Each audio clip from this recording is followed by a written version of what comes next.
Welcome back, peeps, to Stone Pro Campfire Wrestling Society. I'm your host, Sora, and before we gather on the campfire, make sure you have our lighters, the blunts, the bombs, the joints. Grab a beverage, a snack, kick back, and so relax, because I plan on giving you guys so much entertaining content throughout the year of 2026.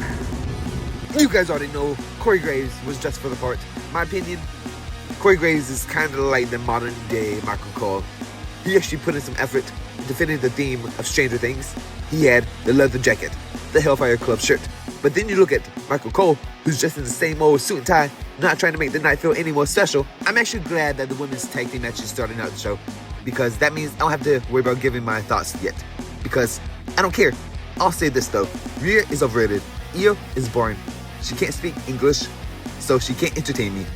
I like the Kabuki Warriors, but the booking is so cringe. Hunter only put Rhea with Io so that Rhea can steal Io's spotlight, which in my opinion is messed up, because Rhea didn't genuinely earn the fans' respect and support.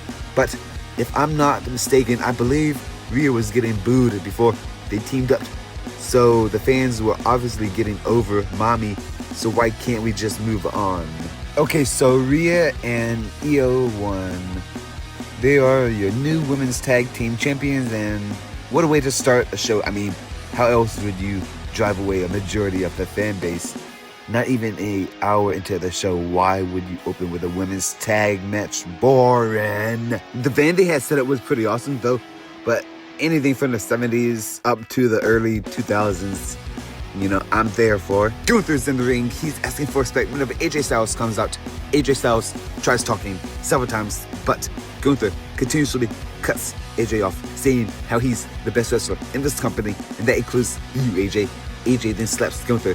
They close the distance, forehead to forehead, while AJ tells Gunther, "You aren't going to do anything." After that, we got a video package explaining to us Maxine and Becky's history from the past few months. Whenever Becky Lynch comes out, makes her way to the ring, as we go to commercial, and perfect timing because I had to take a smoke break. I hadn't smoked any flower all day.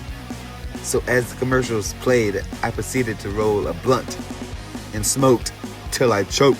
And apparently during the match, Michael Cole said something about Becky Lynch's attire being inspired by Star Trek, Starfleet, a show she'll be starring in. And I have to say, I don't like all these wrestlers wanting to go do acting while being an active wrestler. But I'm not here to do play-by-play for these matches, you guys. Okay, this feud should have ended after Maxine lost the first time or beat Becky for the title. The fans weren't into it. From the looks, they were already waving the flashlights back and forth, and I believe they seriously started chanting Y2J during the match. The crowd barely even popped. The crowd barely even reacted. I know this match has been way too long. I like Dupree. I want to see her succeed, but she still needs a lot of time to train and hone her skills. And finally, the match is over. But damn, Becky did obviously win.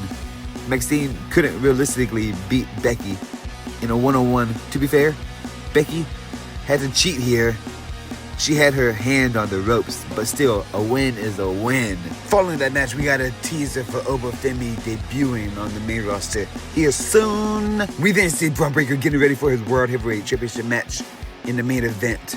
We pan to Logan Paul, Bronson Reed, Paul Heyman, and Austin Theory in the locker room, looking like some studs. We then cut to Stephanie Vaquer.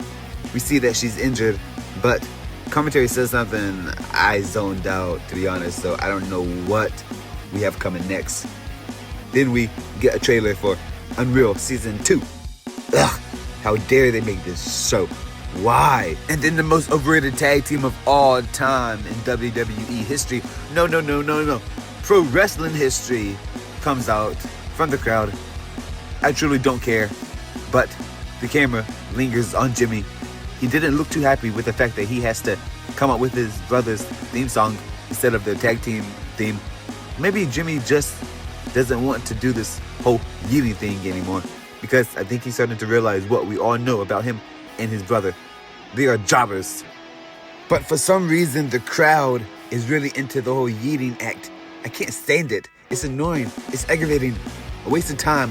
Netflix doesn't care about the fans yeeting. And this can't go on for much longer, I'm sure. But I feel like Jimmy honestly has more charisma over Jake. Jimmy was low-key killing his promos. Sure, he fell off a few times, but who doesn't, right? And oh, would you look at that. It's a 7-meter curve promo time. Two tune-up. She's basically a Hispanic Bianca Belair. Look, you can't cut promos in Spanish and expect me to care. Even if she could cut decent promos in English, I would still have no interest in Stephanie because she's a supporter of Satanism.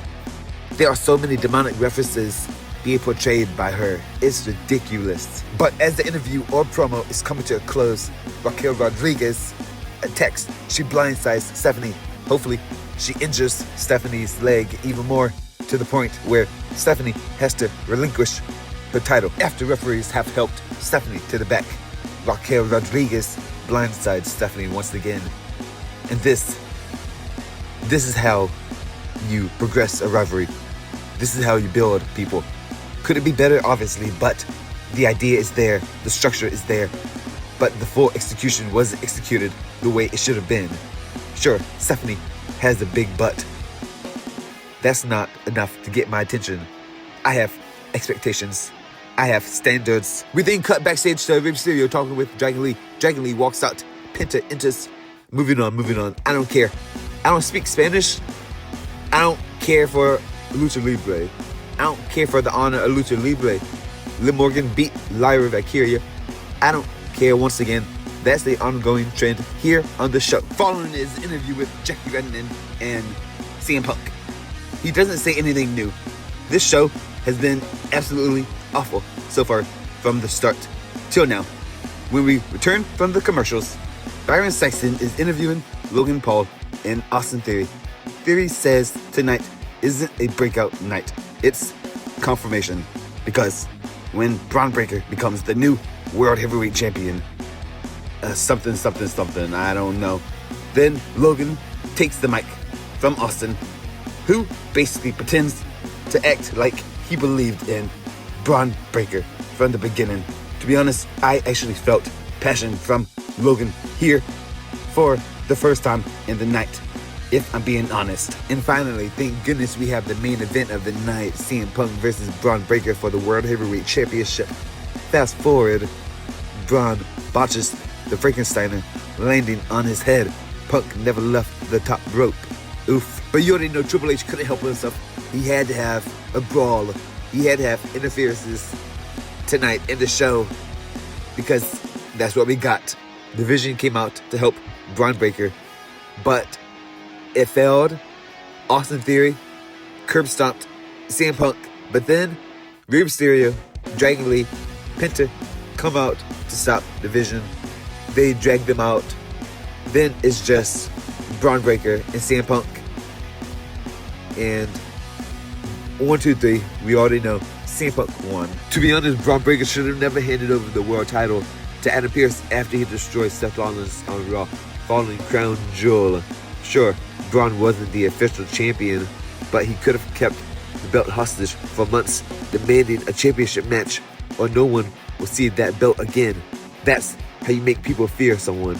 That's how you make the world title look like it's part of a story and not just a prop. I'll give this episode a solid 2. To be honest, but only because of the presentation of the Stranger Things. Without that, easily a 1.